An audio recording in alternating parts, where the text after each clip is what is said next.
I'd like to call this meeting of the Monticello City Council to order. Please rise while we pledge of allegiance. And Alderman Burris, would you lead us in prayer? Sure. I pledge allegiance to the flag of the United States of America and to the republic for which it stands, one nation, under God, indivisible, with liberty and justice for all. Thank you, Father God, for bringing us together. We ask you to continue to keep us safe, help us to make great decisions, and thank you for the great city that you've given to us to live in. We love you and praise your name. Amen. Amen. Mayor Stoner is absent tonight. I would entertain a motion for Mayor Pro Tem. Nominate Wendell Burris. Wendell Burris. Brock, excuse me. One nomination for Wendell Brock. Second. Actually, I need to do roll call first. Doesn't matter what order. I don't think. Do roll call first. Yeah, didn't. I realized I didn't, but. Mr. Reed? Here. Mr. Woodham? Here. Mr. Carey? Here. Ms. Lively? Mr. Piercy? Here. Mr. Brock? Here. Mr. Broderick? Mr. Kuhn? Here. Mr. Burris? Here. And Ms. Young. We have a quorum. Now, I would entertain a motion for Mayor Pro Tem. Nominate Wendell Brock. Thank you, Tom. And a second? Second. Okay. All in favor, say aye. Aye. Opposed? Mr. Brock?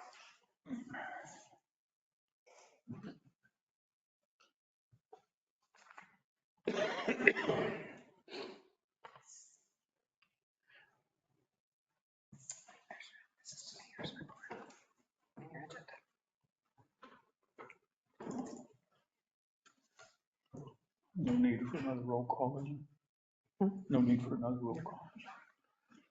Good evening. Thank you for allowing me to serve. The in-person participation, this is the opportunity for the public to provide public comment. To the presiding officer, those wishing to speak required to sign in prior to commencement must address the council from the seat and table provided. The comments must comply with 214.02, 5 minutes or less. I see no one. Remote participation, opportunity for the public to provide public comment to the officer. Public comments must comply with 214.02, be limited to less. This time, members of the public are able to attend the meetings by web conference. To submit public comment by email, voicemail, or through web conference. Chief, we have no one? Okay, very good. We will move on. I don't mind. See the consent agenda for tonight. Approval of documents and action items is listed. The claims report for claims from September the 24th of 2024 through October 15th of 2024. The meeting minutes, City Council meeting minutes of September 23rd, 2024. The Planning and Zoning Board meeting minutes, January 16th, 2024, and July 15th of 2024. The permit report for September 24, police report for September of 24, the budget report for August of 24, and the treasurer's report, July 31st of 24. Is there a motion to accept these as presented? So moved. Second? Second. We have a motion and a second. Mr. Reed? Yes. Mr. Woodham? Yes. Mr. Carey? Yes. Ms. Lively? Oh, I'm sorry. Mr. Piercy? Yes. Mr. Brock? Yes. Mr. Kuhn? Yes. Mr. Burris? Yes. Motion passes. Thank you. The mayor's report obviously is, Actually, oh, we he's do got have one. one, so yeah. We do have one. Upcoming events, the 10th annual Nightmare at Fox Hill Haunted House is open weekends through November the 3rd, 7 p.m. to 10:30 p.m. at the Monticello Theater Association. It has been well attended. I've been advised by one of my neighbors who works there. Witches Night Out in downtown Monticello. Stop by the participating businesses uptown from 5 p.m. to 8 p.m. Thursday, October the 17th for late night sales and some shopping fun. The annual citywide food drive is this Saturday. Monticello residents should have their donations of non-perishable foods or toiletries and grocery bags placed curbside for pickup by 8 a.m. on Saturday, October 19th. I assume many of you got the plastic bag on your door that I got. So Cub Scout Pack 122 will pick up donations and distribute to the area food pantries. So encourage you all to participate. No old business and new business is ordinance 2024-46. It's an ordinance enacting and adopting a supplement to the Code of Ordinances for the city of Monticello. Summers. Thank you, Mr. Brock. Ordinance 24-46 adopts supplement number 26 to the municipal code, approving ordinances already approved, but this simply makes them codified into our municipal code. From December 23 through June of 24. Ordinance 23-66 increased the Class B liquor license from 6 to 7. That was for 315 West Washington. The Red House 24-01 increased Class B liquor license from 7 to 8. That was the Best Western on the north side of town. Ordinance 24-15 amended the liquor license procedures where the total number of liquor licenses in that specific classification shall automatically be reduced.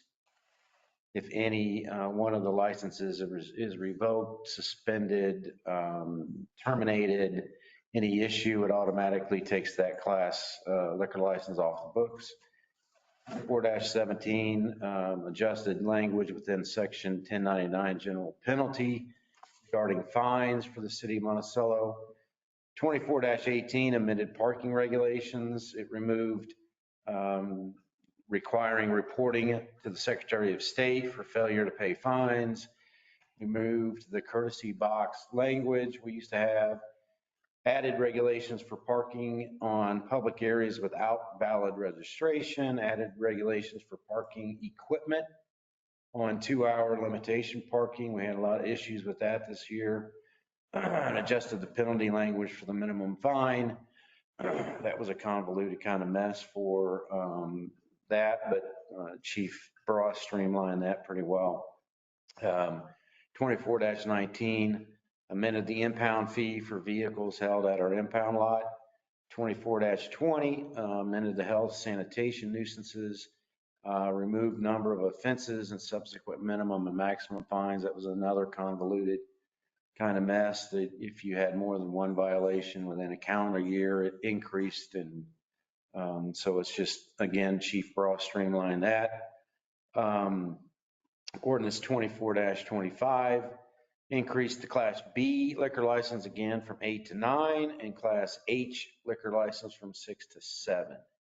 The Class B was for Legends Corner, 219 West Washington. And the Class H was added to have the sale of outdoor alcohol in front of your establishment to Class A, B, C, and J licenses. So it is recommended the City Council approve this ordinance, which again simply approves codifying them into the municipal code. We've already approved those ordinances already. Questions or discussion? Anyone? Motion to accept is read. So move. Second. Second. Thank you. Mr. Reed? Yes. Mr. Woodham? Yes. Yes. Mr. Piercy? Yes. Mr. Brock? Yes. Mr. Kuhn? Yes. Mr. Burris? Yes. Motion passes. Thank you. Thank you, John. Alderman's reports. Cole, I guess we'll start with you. Anything? Sir, nothing tonight. Ryan? Nothing tonight. Tom? Nothing. Good looking progress on Burke Park. Coming along nice. Coming along, moving a lot of dirt. And I've heard a lot of kids talking about how excited they are about it too, like high school age kids. So Cool. good. Good. Tom? All good. Mike? Yeah, I mean, homecoming continues to be a great day here. I had lunch with the oldest person we inducted into the Athletic Hall of Fame, and he had nothing but great things. He hadn't been back to town for 20 years. So just thank everybody that puts that on. I did have one question which brought somebody from the school. I noticed that this year during the parade, there were parked cars around the square. And I don't know if is that normal? Do we normally get a permit to not have people park up there during the parade? I don't know if we've never. eliminated. Keep in mind, I'm speaking on 2 homecomings. Okay. Last year, we didn't restrict parking. Okay. The question that came up because the parade is put on by students. And so they literally, the students take care of all the asks and stuff like that. And they wondered if there was something that was missed by some of the students. I mean, it would make it easier, honestly, if we didn't have parking up there with the band and everything going through there. So I don't know if that's something we can do in the future, but I don't know. It's a question. Eliminating parking is an issue. Well, I'm just talking about just for that Friday afternoon. Friday until 12:30, 1 o'clock.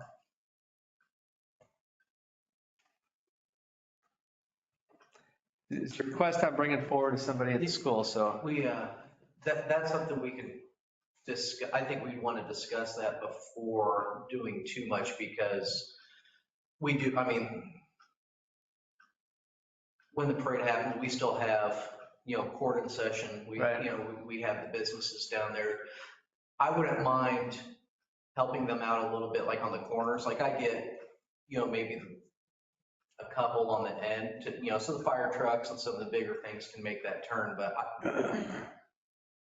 Okay. I'd be hesitant a little bit. It's a question that they just want to make sure nobody dropped the ball on that. No, that wasn't I know the kids kind of ran with that, and I think Ms. Allen gets Yeah, I think the that's right. permit. Everything was the same as we did last year. Okay. The kids did not drop the ball. Okay, all right. They were good. And I can say as someone who's driven in the parade, now that you mention it, there were vehicles there, and when I think back in the past, I don't know if there was. Yeah. It didn't make a difference going through. I think, I'm also not driving a fire truck, but those guys are skilled, so. Yeah. Okay. From my standpoint, only that remind you that the last home football game is this Friday night. They are running on a very successful season so far. If we win Friday night, we will have the opportunity to host a playoff game, which will be a big deal. We've done it before, but it is a big deal. So by all means, if you can attend, please attend. They'd appreciate all of that. Police chief's report. The middle school Alice drill will be tomorrow morning at 8:30. Washington High School did their Alice and relocation drill earlier in the year. Whiteheath did theirs, I think, last month. Everything went well. So if you hear about a whole bunch of kids leaving the middle school tomorrow, that's what it is. Halloween trick or treats, 5 to 8, same as we've always done on the 31st. We are going to later this week come out with social media blitz. Last year, if you remember, about a week and a half, 2 weeks before Halloween hit, we had people that left things unlocked and their cameras weren't hooked up. So we're trying to remind people, lock your doors, lock your vehicles, leave everything out of sight, make sure your cameras are hooked up to your Wi-Fi, because what we had just last week was an individual left their keys in the vehicle. It was taken. Some other unlocked vehicles were gone through, and we were able to identify a suspect because someone's camera was fantastic, was actually hooked up, recorded, and we were able to ID the person off their clothing. So we really want to push that this week. Now's the time, check everything out, sort of like the fire department. Whenever the time changes, change the batteries on your, smoke and carbon monoxide detectors, same thing. We just want people to make sure all their cameras are hooked up the way they should be and to lock their vehicles. And the recurring thing that we had over the last few weeks were bridge strikes on the Marion Street Viaduct. Just to kind of go over that, whenever we have a bridge strike, no matter how small or how large it is, we shut down that road. Norfolk and Southern is called and they inspect the bridge. This last one was a doozy. It actually moved the tracks about 8 inches to the east. So that was an all-day ordeal. We contact city staff, let everyone know, we shut down the road. And then Norfolk and Southern brought in quite a bit of power to move those tracks back, and they were open, I think, open again about 2:45 till 2:30, 3 o'clock, somewhere in there. So just in case anyone wonders why we closed the road down for so long, it's just a safety thing. God forbid somebody does a bridge strike, we don't close the road and bridge falls, does something else on top of someone, we are very liable for that. Those seem to be happening more often. I think a lot of it, so it's not because of lack of signage or lack of notice. We could put LED lights all over that thing and it wouldn't matter. It's just people getting in a hurry. This last bridge strike, it was a dumpster and the company supervisor was with him, told him, hey, turn here, go through here. That's a 10'5" clearance. That's actually probably a little more. And he was every bit of 13, 14. So it's not like we're just shaving a little bit off. Right. We are absolutely destroying the side of that thing. Or not we, the drivers are. Right. Is there any talks about putting something in that crosses the street, kind of like they have at McDonald's where like you hit something like as a heads up? I've seen those. That wouldn't be us. That would have to be Norfolk and Southern. I like that idea, but on the other end, if, let's say that moves, shifts, does something and it doesn't strike and then they do hit, then it becomes a liability if we put that in. I think if that happened, that would have to come from Norfolk and Southern. And I'll be honest with you, I kind of getting how they're talking, I would doubt that that would be a thing they would do. Well, if you're going to hit that, you might as well hit the bridge too, right? So, Chief? Thank you. Thank you. City Administrator's report. Terry, you have anything else? Yeah, budget. So I would like if next week to have the budget committee meetings. I think not everybody's been through them. It's a committee of 2 alderpersons.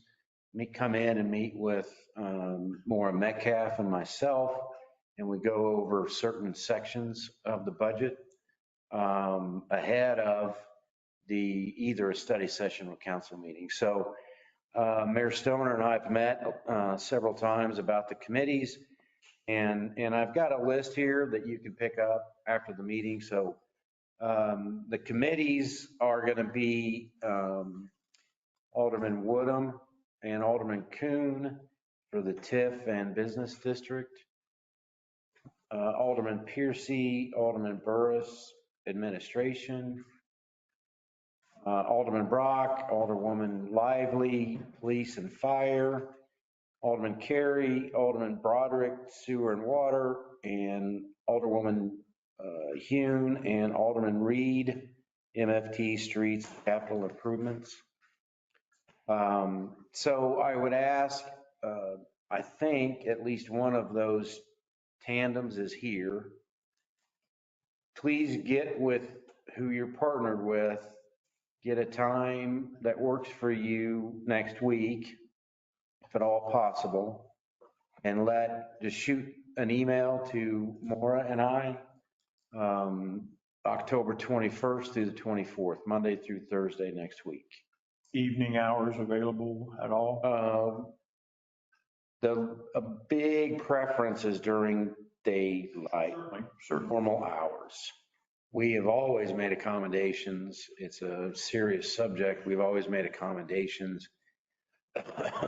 Well, not a problem for me, but I know Ms. Lively has Yeah, conflict. we'll make accommodations. If it can't happen, we'll make sure we accommodate whatever we have to do. Touch base with her. Yeah.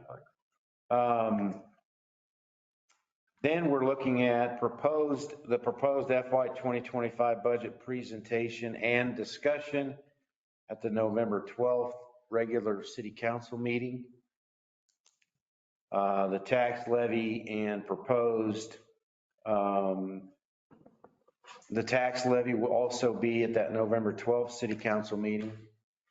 And then the proposed FY 2025 budget approval will be November 25th city council meeting.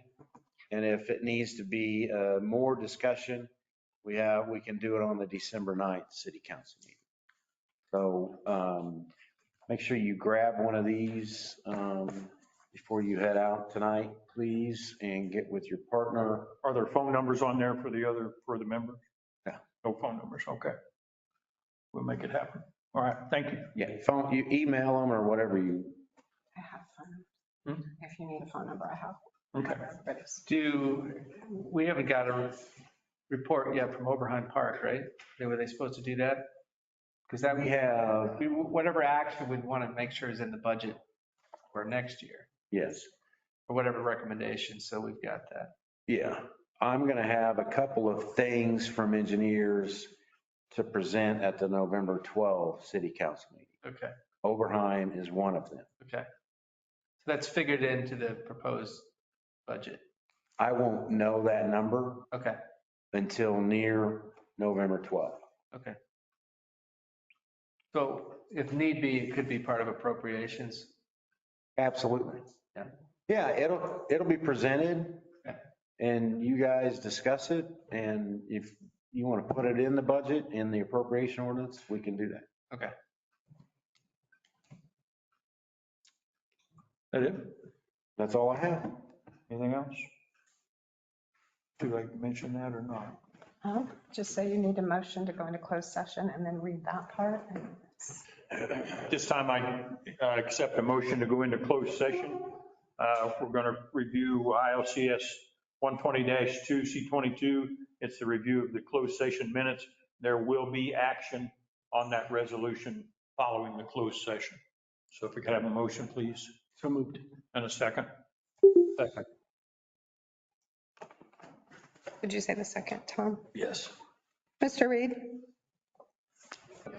Mr. Woodham? Yes. Mr. Carey? Yes. Mr. Piercy? Yes. Mr. Brock? Yes. Mr. Coon? Yes. Mr. Burris? Motion passes. Yes. Thank you. Chief's going to take care of the door.